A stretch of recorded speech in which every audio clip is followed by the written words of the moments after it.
kagan ng bayan. Tinagago kayo! Tinutulungan kayo! Dear SWAT officers, to our dear Armed Forces of the Philippines, sir, hindi po kami pulubi sa Cebu. Pumunta po ako dito sa Maynila dahil hindi nyo kayang kamahalan ang pagnanakaw sa gobyerno.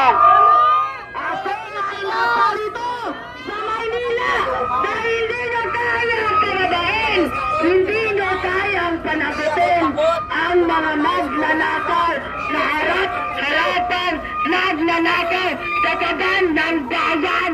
Tinagago kayo! Tinutulungan kayo! Nanginyo kayo sa ulo! Pinakadami niya ang mga adik, mga putang ina!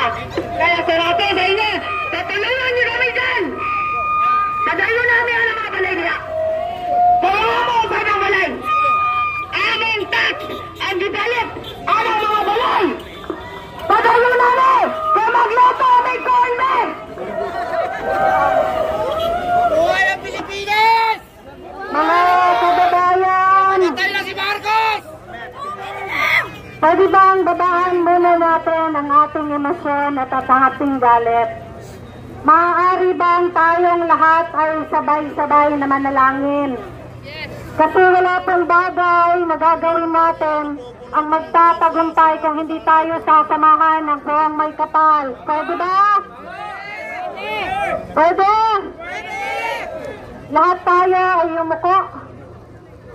Manalangin tayo sa ating puwang may kapal. Aming Ama, nandito kami ngayon sa EDSA, O Diyos, sa pangunahing daanan dito sa Metro Manila upang ipahayag ang aming mga damdamin. Kami ay nagpupuri sa inyo. Kami ay nagsusumamo sa inyo. Samahan niyo po kami. Ikaw lang po ang pwedeng sumama sa amin bilang mga taong bayan na naghihikahos. Aming Ama, itinataas namin ang iyong pangalan.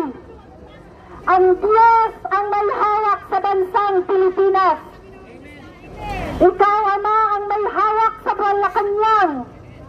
Ikaw, Ama, ang may hawak sa Senado. Ikaw ang may hawak sa Kongreso. Ikaw ang may-hari sa aming hudikatura. Ikaw ang may-ari at ikaw ang may hawak sa aming mga kapulisan at mga militar. Lahat kaming mga nandito, Diyos, ay binigyan mo ng buhay. Hindi para kami ay mag-away o maglaban-laban. Binigyan mo kami ng buhay upang luwalhatiin ang iyong pangalan. Binigyan mo kami ng buhay para kami ay magmahalan. Pero nakikita mo, O Diyos, ang hinagpis ng bansang Pilipinas. Nakikita mo ang hinagpis ng bawat isa na nandirito. Sa gabing ito, O Diyos, inaalay namin ang aming mga sarili. Tingnan mo ang aming mga puso. Bagkus bigyan mo ng pagmamahal ang aming mga puso. Lalong-lalo na ang mga kapulisan na nandirito kasama namin. Ipadama mo sa kanila, O Diyos, ang kasakitan ng puso ng mamamayang Pilipino. Ipaintindi niyo sa mga kapulisan, O Diyos, na hindi kami pumunta dito para manggulo sa bansa. Bagkus pumunta kami dito para maiayos ang bansang Pilipinas. Holy Spirit, we ask you, surround this place with your presence. We rebuke the spirit of violence. We rebuke the spirit of rebellion. We rebuke the spirit of those who are ordering for anybody who is here to be imprisoned in the name of Jesus. Wala pong mabibilanggo na kahit isa sa mga nandarito ngayon.